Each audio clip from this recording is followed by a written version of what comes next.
Hello students, मैं Shubham Medakwal online platform biology with Shubham पर आपका स्वागत करता हूं। आज अपन उसी बायोलॉजिकल क्लासिफिकेशन को आगे वाला पार्ट करेंगे। तो अपना है वीडियो नंबर 2, टॉपिक वही है बायोलॉजिकल क्लासिफिकेशन। नेक्स्ट क्लास में अपन ने चर्चा की थी, अरस्तु के बारे में बातचीत कर ली थी, थियोक्रेट्स की बातचीत कर ली थी और अपन ने कैरोलस लीनियस के बारे में पढ़ा था। आज अपन नंबर 4 पे बातचीत करने वाले हैं हकल के बारे में। हकल ने दिया था 3 जगत वर्गीकरण।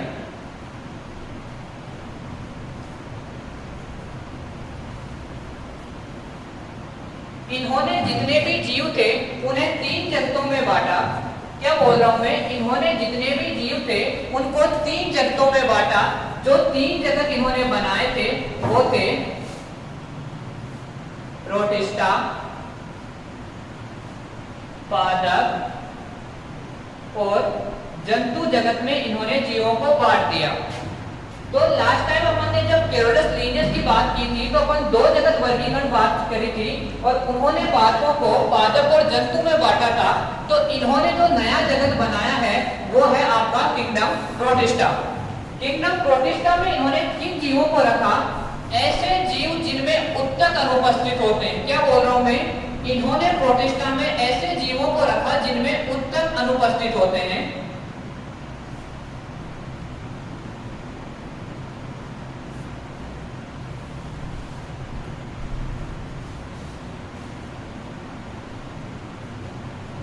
तो ऐसे ऑर्गेनिज्म जिनमें सेलुलर लेवल का बॉडी ऑर्गेनाइजेशन था, टिश्यू नहीं बने थे, उन जीवों को इन्होंने प्रोटिस्टा जगत में रख दिया। तो देखो इनके हिसाब से प्रोटिस्टा में कौन कौन आएंगे? जितने भी जीवाणु होते हैं, प्रोकैरियोटिक कोशिकाएं सभी एक कोशिकीय होती है और एक कोशिकीय स्तर का संगठन है। तो जितने भी जीवाणु थे प्रोकैरियोट्स को इन्होंने प्रोटिस्टा जगत में रखा। सारे के सारे जो कवक थे उन्हें रख दिया। शैवालों को इन्होंने प्रोटिस्टा जगत के अंदर रख दिया। प्रोटोजोआस ये भी कोशिकीय होते हैं, एक कोशिकीय होते हैं, इनको भी इन्होंने प्रोटिस्टा जगत में रख दिया।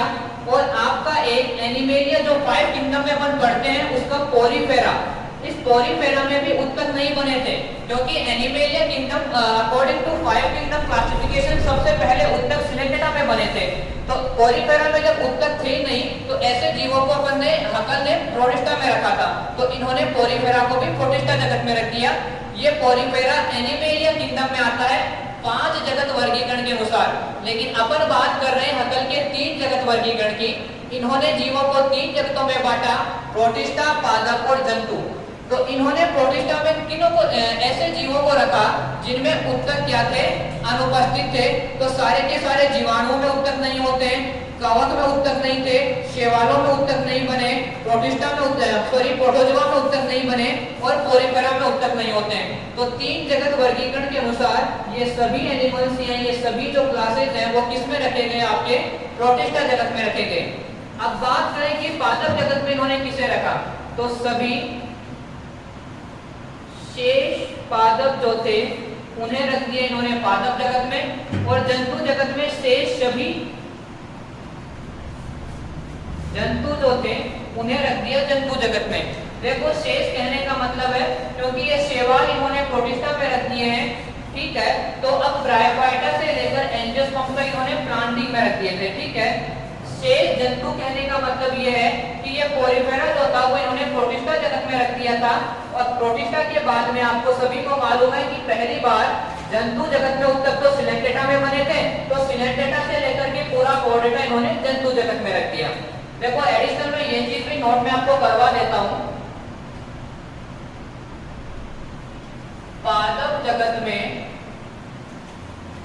सर्वप्रथम उत्तक ब्रायोफाइटा में बने। पादप जगत में सबसे पहले उत्तकों का निर्माण कहां हुआ था? ब्रायोफाइटा में हुआ था। सिर्फ उत्तक पूछे तो, अगर पूछे सहवन उत्तक कब बने? सहवन उत्तक का मतलब है जाइलम फ्लोएम का निर्माण कब हुआ? तो पादप जगत में सर्वप्रथम अगर बोले सहवन उत्तक तो सहवन उत्तक बने थे टेरिडोफाइटा में।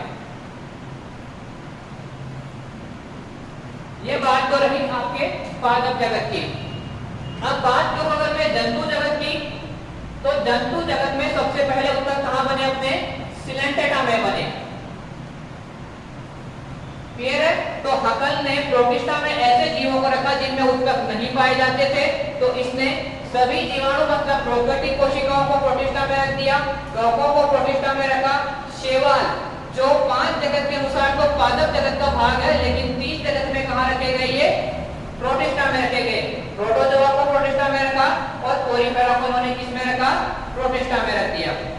पादप जगत में अब जो शेष बच गए पादप, उन्हें पादप जगत में रख दिया और शेष सभी जंतुओं को जंतु जगत में रख दिया। अगली चीज जो आपको इंपॉर्टेंट याद रखनी है कि सबसे पहले पादप जगत में उत्तक तो बने थे ब्रायोफाइटा के अंदर, और सबसे पहले पादप जगत में सहवन उत्तक पूछ ले, अगर वेसिकुलर टिश्यू पूछ ले, जाइलम फ्लोएम का निर्माण पूछ ले, तो वो हुआ था टेरिडोफाइटा में। और जंतु जगत में सबसे पहले उत्तक सिलेंटेटा में बने थे। ये बात थी हकल की, जिन्होंने 3 जगत वर्गीकरण दिया और जितने भी ऑर्गेनिज्म थे उन्हें 3 जगतों में बांटा, प्रोटिस्टा, पादप और जंतु में बांट के इन्हें। अगले साइंटिस्ट है नंबर 5 पे अपने कॉपलैंड।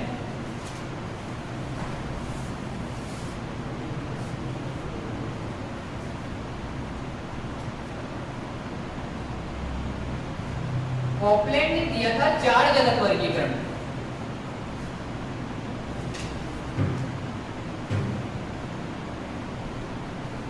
इन्होंने जितने भी जीव थे उन्हें 4 जगतों में बांटा। 4 जगत कौन से बनाए वो देखिए। इन्होंने एक अलग जगत बनाया जिसे कहा गया, इनके अनुसार तो उसे कहा गया था माइकोटा। इन्होंने इसे माइकोटा कहा। प्रोटिस्टा ये पहले बन चुका था, पादप और जंतु, ये 4 जगत में बांट के जीवों का क्लासिफिकेशन कॉपलैंड ने दिया।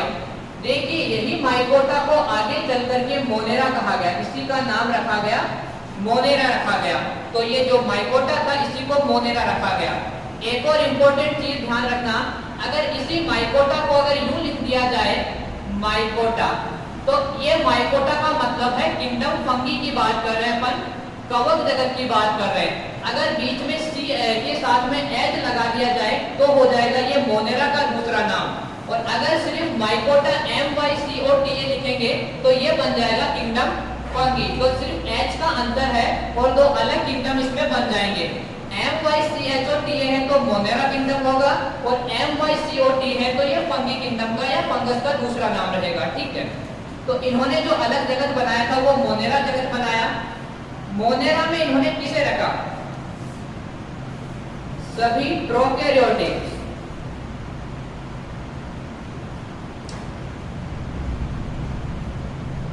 सभी प्रोकैरियोटिक जीवों को इन्होंने किंगडम मोनेरा के अंदर रख दिया। तो इस किंगडम मोनेरा में आपके प्रोकैरियोटिक कोशिकाओं में कौन होती है? सारे जीवाणु आ जाएंगे, जिसमें आपके आर्की बैक्टीरिया और यू बैक्टीरिया दोनों आ जाएंगे। माइकोप्लाज्मा हो गया, BGA ब्लू ग्रीन एल्गिया साइनोबैक्टीरिया ये इसमें आ जाएंगे। ठीक है, इसके अलावा एक्टिनोमाइसीटिक रिकेट्स ये भी इसी में रहेंगे। अब देखिए माइकोप्लाज्मा की अगर बात करूं तो सभी प्रोकैरियोटिक कोशिकाओं की अगर बात की जाए तो उनमें कोशिका भित्ति होती है, लेकिन एकमात्र माइकोप्लाज्मा में कोशिका भित्ति एब्सेंट रहेगी, सेल वॉल नहीं पाई जाएगी। तो अगर क्वेश्चन पूछा जाए निम्न में से कौन सी प्रोकैरियोटिक कोशिका में कोशिका भित्ति नहीं पाई जाती है या कोशिका भित्ति रहित प्रोकैरियोटिक कोशिका है, तो माइकोप्लाज्मा। सभी जीवाणुओं में कोशिका भित्ति है, लेकिन माइकोप्लाज्मा में कोशिका भित्ति नहीं पाई जाएगी। अगली चीज, सबसे छोटी जीवित कोशिका है माइकोप्लाज्मा।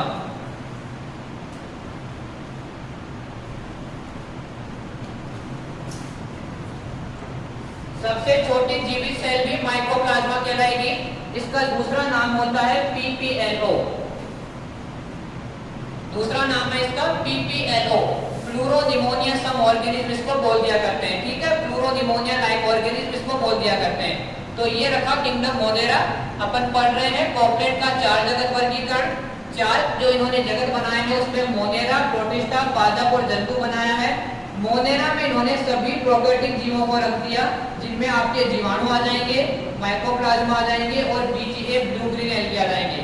जीवाणु दो प्रकार के नाम के, आर्की बैक्टीरिया और यू बैक्टीरिया दोनों आएंगे। क्लियर है? माइकोप्लाज्मा के बारे में आपको याद रखना है कि इसमें कोशिका भित्ति नहीं पाई जाएगी। सभी प्रोकैरियोटिक जीवों में कोशिका भित्ति है सिवाय माइकोप्लाज्मा को छोड़ के। सबसे छोटी जीवित कोशिका माइकोप्लाज्मा है और इसे पीपीएलओ भी कहते हैं।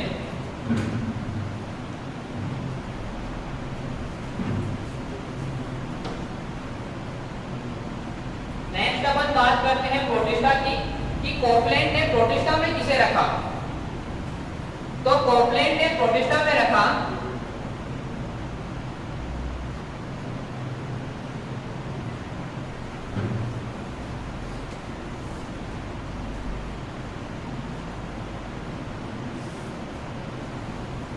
ऐसे जीव जो ना तो जंतु में थे और ना पादप के जैसे दिखाई दे रहे थे।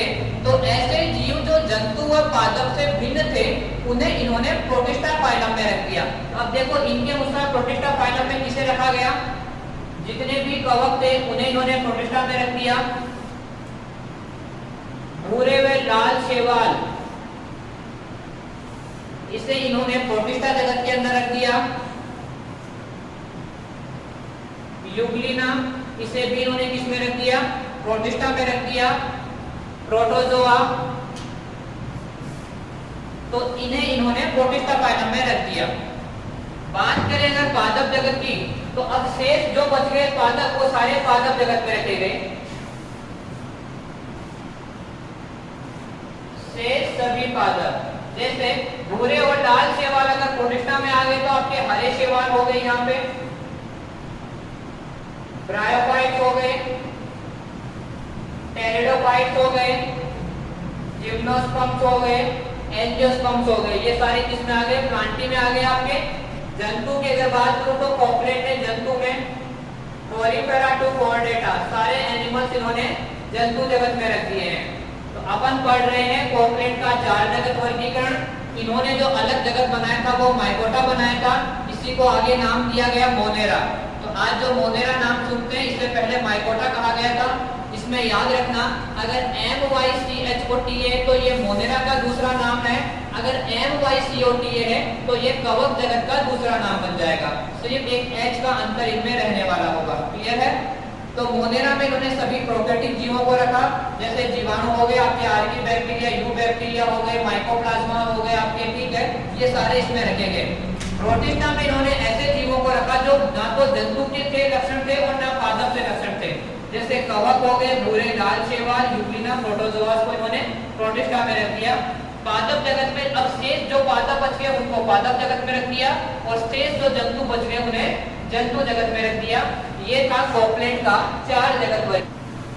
नंबर 6 पे जो साइंटिस्ट आया उनका नाम है R.H. विटेकर। R.H. विटेकर ने दिया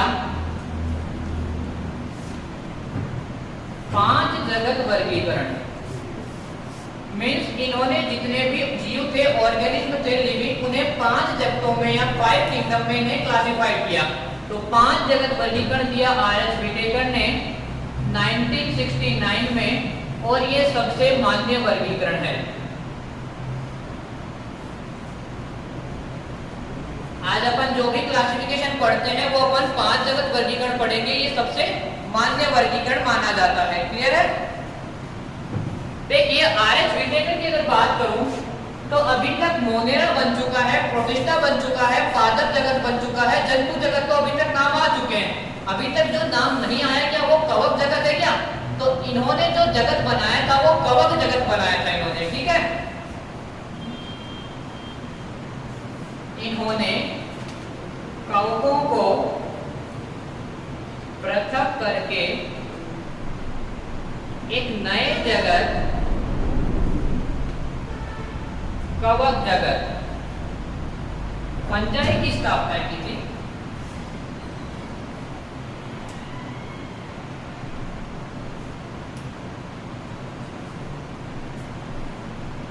तो मोनेरा मोनेरा की पहली बात कर चुके थे अपन, ठीक है, कि भाई मोनेरा जो किंगडम था वो कॉकलैंड ने बना दिया था। प्रोटिस्टा की जो बात थी वो हकल ने कर दी थी। तो इन्होंने जो अगला नया जगत या नया किंगडम बनाया है वो है आपका कवक जगत का निर्माण आर.एच. विटेकर ने किया है। कि आर.एच. विटेकर ने जो 5 जगत बनाए वो किस लक्षणों के आधार पे और उनमें किन किन एनिमल्स को किस लक्षण को देख करके रखा। तो एक तरफ तो अपन बात करेंगे लक्षण,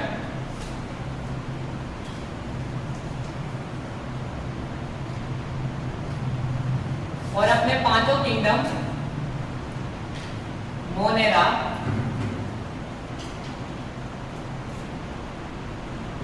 प्रोटिस्टा, कवक, पादप और जंतु, तो किस लक्षणों के आधार पे इन्होंने 5 जगत बनाए और क्या क्या चीजें उनमें इन्होंने रखी उसकी बात अपन करने वाले हैं। तो नंबर 1 पे जो लक्षण रखा वो था कोशिका की जटिलता या कोशिका का प्रकार।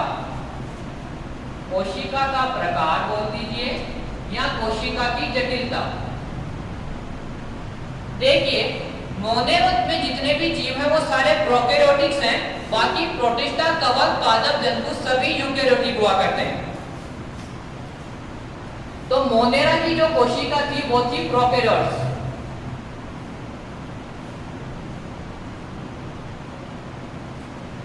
बाकी प्रोटिस्टा ले लो आप, कवक ले लो, पादप ले लो या जंतु, ये सभी जो कोशिकाएं थी वो यूकैरियोटिक कोशिकाएं थी।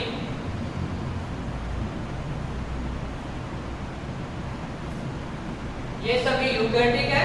सिर्फ और सिर्फ मोनेरा की जो कोशिका है वो प्रोकैरियोटिक है। मोनेरा के अलावा सभी कोशिकाएं कैसी होती है? यूकैरियोट्स होती है। अब प्रोकैरियोटिक और यूकैरियोटिक की अगर बात करूं तो वैसे तो अपन इसमें आने वाले जो अंतर है वो सभी अंतर भी प्रोकैरियोटिक यूकैरियोटिक कोशिका में अप्लाई होंगे, लेकिन सीधी बात याद रखो कि अगर केंद्रक के चारों ओर झिल्ली पाई जाती है, मतलब कि केंद्रक झिल्ली से बंद हो अर्थात डीएनए है वो झिल्ली के अंदर पाया जाए तो उस कोशिका को बोलते हैं यूकैरियोटिक कोशिका। और अगर केंद्रक के चारों ओर झिल्ली नहीं पाई जाए अर्थात नग्न केंद्रक उपस्थित हो अर्थात डीएनए नग्न पाया जाए तो उस कोशिका को बोलते हैं प्रोकैरियोटिक कोशिका। तो पहला जो लक्षण था वो था कोशिका की जटिलता या कोशिका का प्रकार। तो मोनेरो की कोशिका प्रोकैरियोटिक थी, उसके अलावा सभी की कोशिकाएं यूकैरियोटिक थी। अगला लक्षण रखा जीव की जटिलता।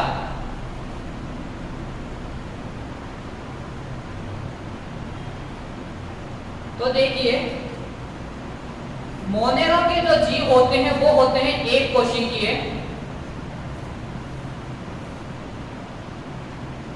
प्रोटिस्टा के जीव है वो भी एक कोशिकीय होते हैं।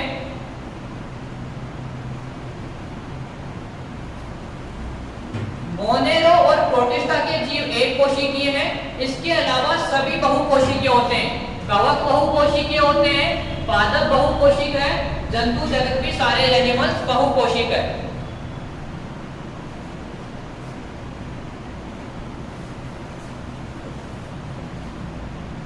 क्लियर है? कवकों में एक कोशिकीय होता है, बाकी सारे कवक बहुकोशिकीय रहेंगे।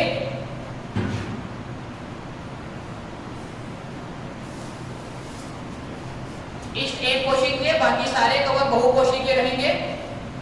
तो जीव की जटिलता के आधार पर मोनेरो एक कोशिकीय, प्रोटिस्टा के सारे एनिमल्स एक कोशिकीय रहेंगे और कवक, पादप और जंतु जगत सारा कैसा रहेगा? बहुकोशिकीय रहेगा। कवकों में एक कोशिकीय रहेगा। अब एक क्वेश्चन है, क्वेश्चन ये है, बताइए एक कोशिकीय यूकैरियोटिक एनिमल्स को किस जगत में रखा जाए? एक कोशिकीय यूकैरियोटिक जीव है तो उसे किस जगत में रखा जाए? तो देखिए एक कोशिकीय है तो या तो मोनेरा में रख सकते हो या प्रोटिस्टा में, लेकिन मैं बोल रहा हूं कि एक कोशिकीय के साथ में वो यूकैरियोट्स भी है। तो एक कोशिकीय और यूकैरियोटिक एनिमल किस जगत में रखा जा सकता है? प्रोटिस्टा जगत में रखा जाएगा। अगला क्वेश्चन सुनिए, एक कोशिकीय प्रोकैरियोटिक जीव को किस जगत में रखेंगे? तो अगर प्रोकैरियोटिक नाम आ गया तो प्रोकैरियोटिक जीव एक कोशिकीय होता है, तो इसे किस जगत में रखेंगे अपन? मोनेरा में रखेंगे। अगर मैं बोलूं सिर्फ एक कोशिकीय जीव है तो उसे किस जगत में रखें? तो या तो वो मोनेरा में आ सकता है या प्रोटिस्टा में आएगा। डिपेंड करेगा कि अगर वो प्रोकैरियोटिक है तो मोनेरा में और यूकैरियोटिक है तो प्रोटिस्टा में आएगा। क्लियर है?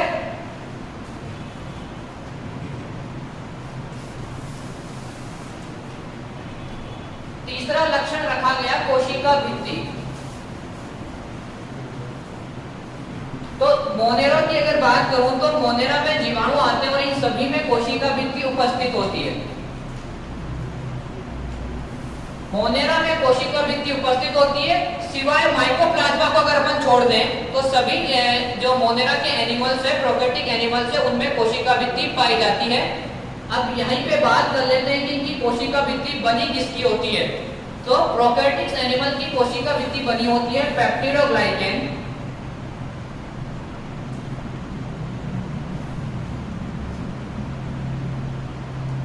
या म्यूरिन की बनी होती है। अगर क्वेश्चन आ जाए कि प्रोकैरियोट्स की कोशिका भित्ति बनी होती है या जीवाणुओं की कोशिका भित्ति बनी होती है तो पेप्टिडोग्लाइकेन या म्यूरिन से बनी हुई रहेगी कोशिका भित्ति इनकी। क्लियर है? और माइकोप्लाज्मा में अनुपस्थित रहेगी। अगली बात करते हैं अपन प्रोटिस्टा की। तो प्रोटिस्टा में कोशिका भित्ति कुछ में उपस्थित व कुछ में अनुपस्थित। जैसे प्रोटिस्टा में डायनोफ्लैजिलेट्स आते हैं, डाइटम्स आते हैं, तो उनमें तो कोशिका भित्ति पाई जाती है, और अगर इनमें उपस्थित है तो ये बनी होती है सेल्यूलोज की।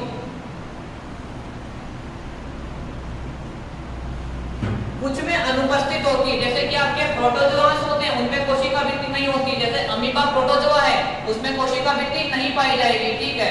आपके यूग्लिना हो गया, यूग्लिना में कोशिका भित्ति नहीं पाई जाएगी। पैरामीशियम हो गया, प्रोटोजोआस में आएगा, तो उनमें कोशिका भित्ति नहीं होती है।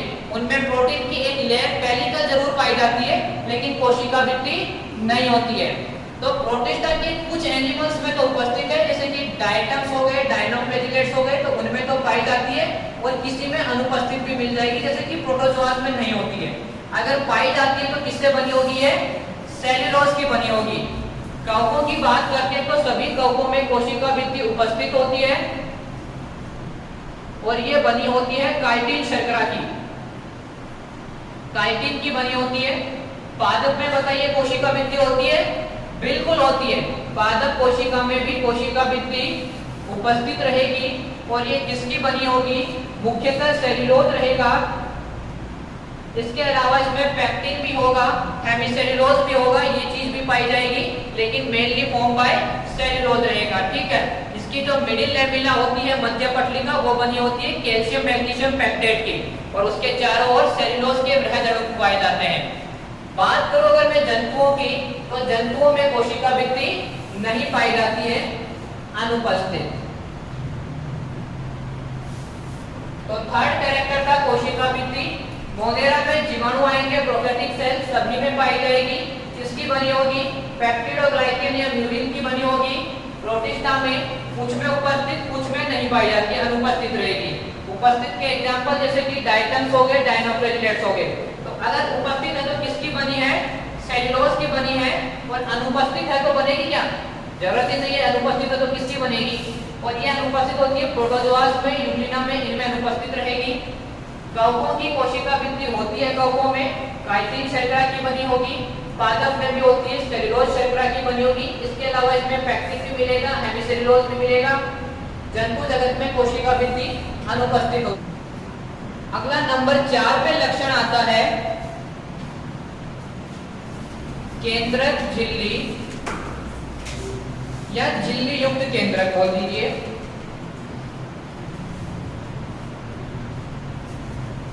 तो अभी मैंने आपको बताया कि प्रोकैरियोटिक और यूकैरियोटिक कोशिका में अंतर ही यही है।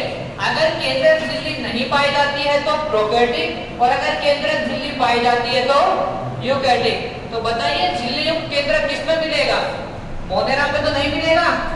मोनेरा में तो झिल्ली युक्त केंद्रक अनुपस्थित रहेगा, मतलब जो केंद्रक है वो बिना झिल्ली के रहेगा, नग्न रहेगा, डीएनए नग्न पाया जाएगा।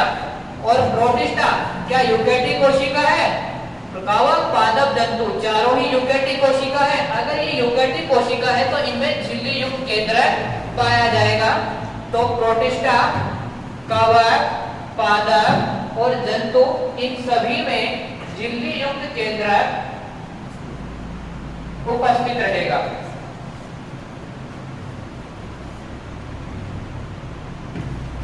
नंबर 5 पे बात करें झिल्ली युक्त कोशिकांग। झिल्ली युक्त कोशिकांग की बात कर लेते हैं। कोशिकांग जैसे अगर बात करूं तो राइबोसोम्स हो गए, आपके माइटोकॉन्ड्रिया हो गया, लवक हो गया, लाइसोसोम्स हो गए, सेंट्रोसोम्स हो गए, ये सारे क्या होते हैं? कोशिकांग कहलाते हैं। तो अगली बात कर रहे हैं अपन झिल्ली युक्त कोशिकांग।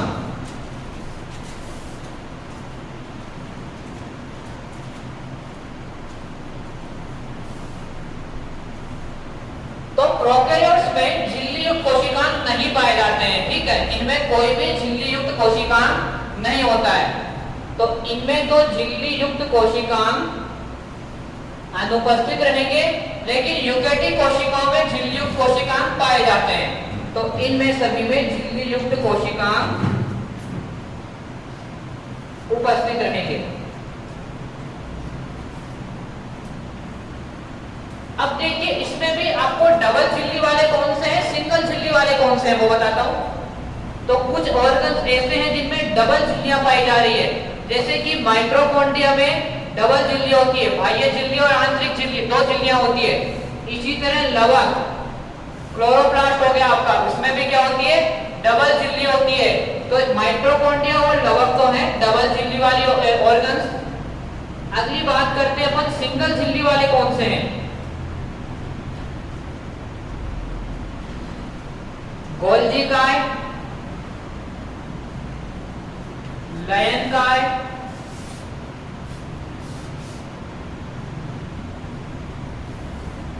अंतःप्रद्रवी जालिका ले लीजिए, सूक्ष्म काय, ये सभी सिंगल झिल्ली वाले हैं। गोल्जी काय, लयन काय, एंडोप्लाज्मिक रेटिकुलम, सूक्ष्म काय, माइक्रोबॉडी, ये सभी सिंगल झिल्ली वाले हैं। अब बताइए क्या किसी यूकेरियोटिक कोशिका में झिल्ली रहित कोशिकांग भी होते हैं? बिल्कुल पाए जाते हैं, झिल्ली रहित कोशिकांग भी होते हैं। तो अगर झिल्ली रहित पूछ लिया जाए तो दो ऑर्गन्स याद रखिए आप, तो एक तो सेंट्रोसोम और एक राइबोसोम, ये बिना झिल्ली के होते हैं। राइबोसोम और सेंट्रोसोम, ये दो ऑर्गन्स ऐसे हैं जो बिना झिल्ली के पाए जाते हैं। ये अपन थोड़ा साइटोलॉजी की तरफ जा रहे हैं, तो बात आगे तो मैंने बता दिया आपको कि प्रोकैरियोट्स में कोई भी झिल्ली रहित कोशिकांग जैसे माइटोकॉन्ड्रिया, लवक, गोल्जी काय, लयन काय, एंडोप्लाज्मिक रेटिकुलम, राइबोसोम्स, ठीक है, राइबोसोम्स तो मिलेंगे इनमें, तो ऐसी चीज नहीं पाई जाती है, ठीक है। जबकि सभी यूकेरियोटिक कोशिकाओं में झिल्ली कोशिकांग होते हैं। अब झिल्लियां कुछ ऑर्गन्स में तो डबल होती है, कुछ में सिंगल्स होती है और कुछ झिल्ली रहित भी हो सकती है। डबल झिल्ली रहित ऑर्गन्स है माइटोकॉन्ड्रिया और लवक, सिंगल झिल्ली पाई जाती है गोल्जी काय, लयन काय, एंडोप्लाज्मिक रेटिकुलम, सूक्ष्म काय, इसमें सिंगल झिल्ली रहेगी। और झिल्ली रहित कोशिकांग है राइबोसोम। और नंबर 6 पे लक्षण है राइबोसोम का प्रकार। तो दो प्रकार के राइबोसोम है, एक तो 70S और एक 80S। तो प्रोकैरियोटिक कोशिका में तो होता है 70S और यूकेरियोटिक कोशिका में होता है 80S। तो मोनेरो में तो मिलेगा 70S राइबोसोम और सभी प्रोटिस्टा, कवक, पादप और जंतु, इन सभी की कोशिकाओं में पाया जाएगा 80S राइबोसोम। एक क्वेश्चन है, प्रोकैरियोटिक और यूकेरियोटिक दोनों ही कोशिकाओं में झिल्ली रहित कोशिकांग है। प्रोकैरियोटिक और यूकेरियोटिक दोनों ही कोशिकाओं में झिल्ली रहित कोशिकांग है। तो देखो झिल्ली रहित कोशिकांग मैंने दो बताए हैं, एक तो राइबोसोम और सेंट्रोसोम। लेकिन सेंट्रोसोम प्रोकैरियोटिक्स में नहीं पाया जाता है, लेकिन राइबोसोम वह कोशिकांग है जो प्रोकैरियोट्स में भी है और यूकेरियोट्स में भी है। तो इसको मैं क्या बोल दूं, ऐसा झिल्ली रहित कोशिकांग है जो प्रोकैरियोटिक कोशिका में भी है और यूकेरियोटिक कोशिका में भी है। तो अगर ऐसा साइटोलॉजी में कभी क्वेश्चन आता है कि निम्न में से कौन सा कोशिकांग प्रोकैरियोटिक और यूकेरियोटिक में झिल्ली रहित है, तो कौन सा जाएगा, राइबोसोम जाएगा। हम बात करते हैं प्रकाश संश्लेषण की।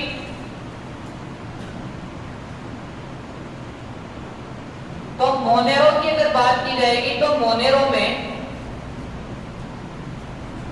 कुछ में उपस्थित है प्रकाश संश्लेषण, कुछ में नहीं भी होता है, ठीक है। जैसे ब्लूक्लिन एक्टिन है उसमें प्रकाश संश्लेषण होता है, कुछ में उपस्थित है कुछ में अनुपस्थित। प्रोटिस्टा की बात करूं तो प्रोटिस्टा में भी कुछ एनिमल्स में तो प्रकाश संश्लेषण की क्षमता है और कुछ में नहीं है।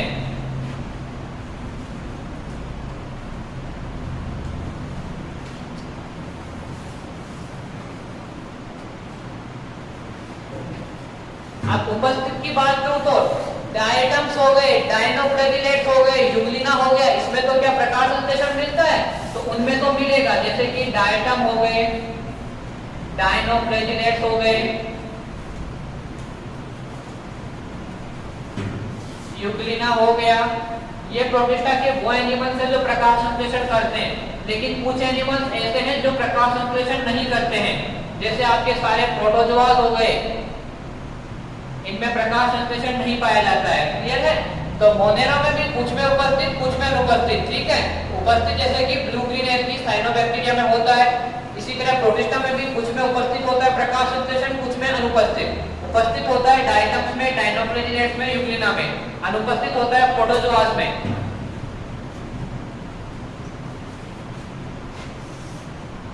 अगली बात करते हैं अपन कवकों की। तो किसी भी कवक में प्रकाश संश्लेषण की क्षमता नहीं है। कवकों में प्रकाश संश्लेषण अनुपस्थित होगा। पादप, पादप तो नहीं सभी स्वकोशी प्रकाश संश्लेषी, तो इनमें प्रकाश संश्लेषण उपस्थित रहेगा। और जंतुओं में प्रकाश संश्लेषण बताइए। जंतुओं में कोई क्षमता नहीं है प्रकाश संश्लेषण की, सभी विषमकोशी है, अनुपस्थित।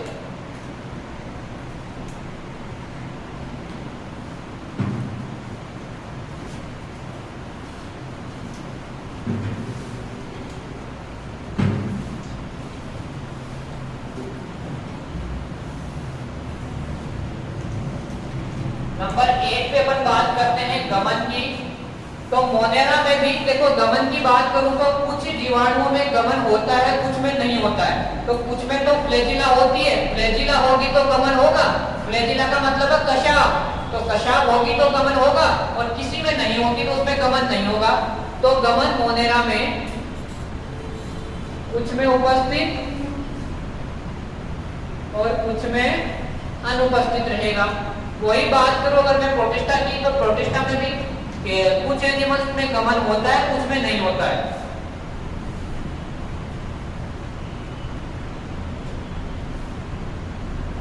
जैसे युग्लिना है वो गमन कर लेता है। ठीक है, अगली बात करूं मैं कवकों की, तो कवकों में किसी में भी गमन के लिए कोई भी चीज नहीं है, तो इनमें गमन अनुपस्थित रहेगा।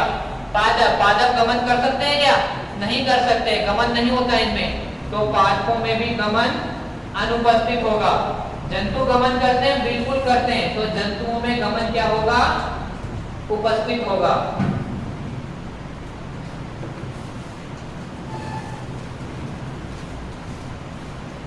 नंबर 9 पे अपन बात करते हैं इनमें जनन की क्या मेथड है, जनन कैसे करते हैं। तो मोनेरा में आपके जीवाणु आते हैं, तो इनमें पाया जाता है अलैंगिक व कायिक जनन इनमें पाया जाएगा।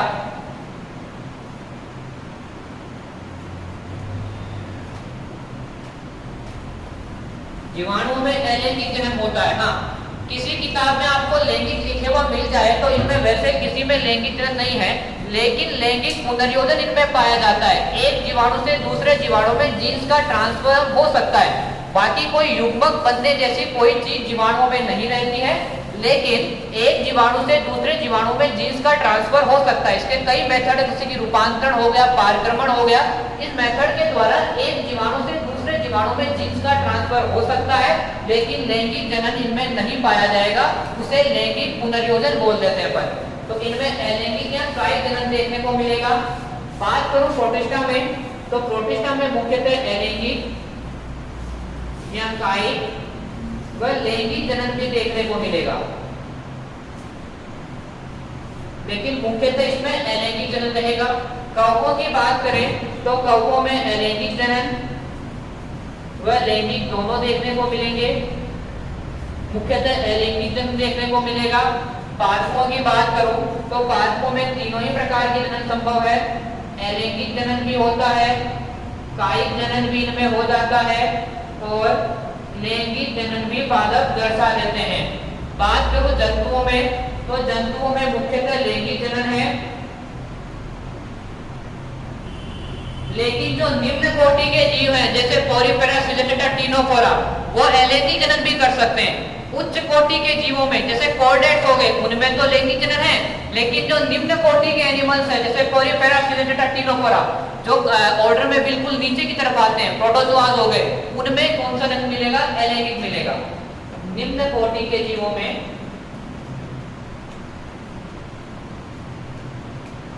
अलैंगिक। क्लियर है? तो मोनेरा में सिर्फ अलैंगिक कायिक जनन है, लैंगिक जनन जैसी चीज इनमें नहीं है। लैंगिक पुनर्योजन संभव है लेकिन लैंगिक जनन नहीं है, युग्मक नहीं बनेंगे इनमें। प्रोटिस्टा में मुख्यतः अलैंगिक या कायिक जनन है, लैंगिक जनन भी हो जाता है। कवकों के अंदर अलैंगिक और लैंगिक दोनों प्रकार का जनन है।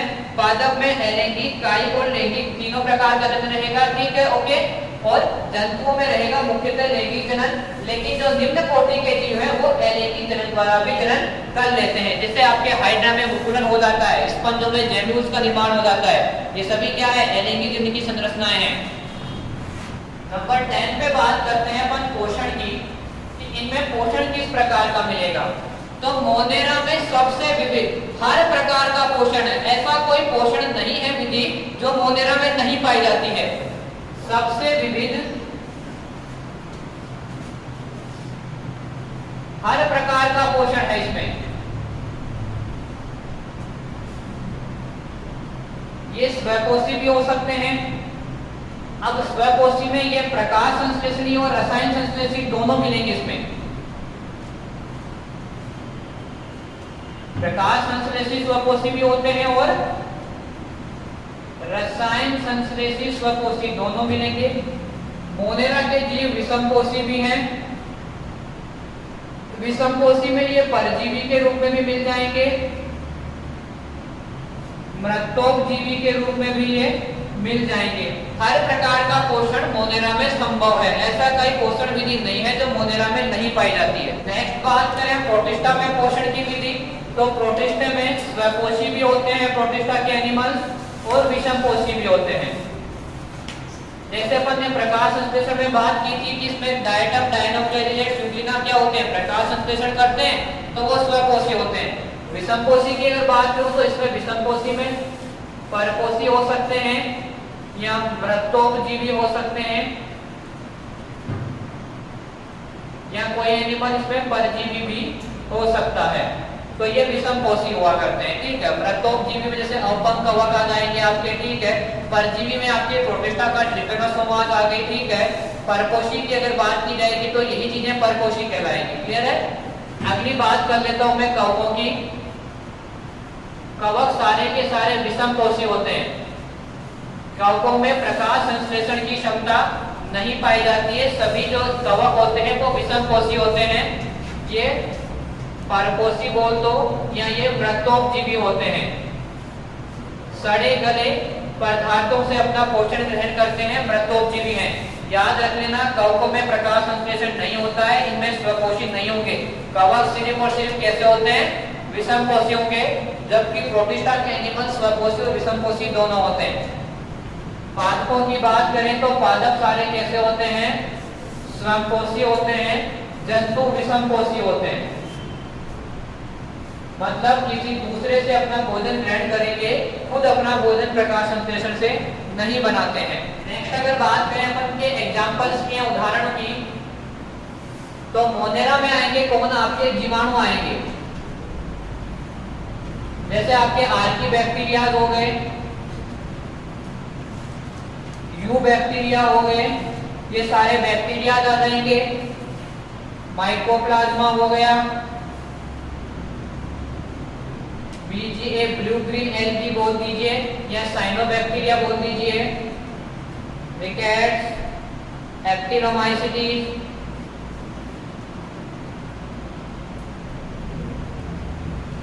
ये सभी हैं मोनेरा के अंदर आएंगे और सारे के सारे प्रोकैरियोटिक कोशिकाएं हैं। अगली बात करूं मैं प्रोटिस्टा की, तो प्रोटिस्टा में आपके आएंगे प्रोटोजोआ हो गए।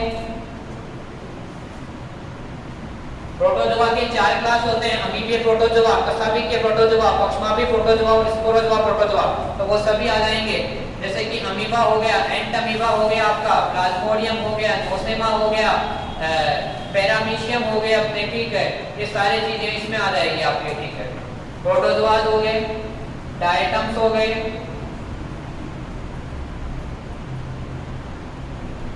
डायनोफ्लैजिलेट्स ले लीजिए, और अवपंक कवक। ये कवक नहीं है, ये अवपंक कवक है, और ये रखे जाते हैं प्रोटिस्टा के अंदर। अब ये बात करें कवक की, तो कवक में कौन आएगा, जैसे कि मशरूम हो गई, ये चीजें कवक में आ जाएगी। एल्बुगो हो गया। पादपों की अगर बात करेंगे तो पादपों में आएंगे शैवाल, ब्रायोफाइट्स,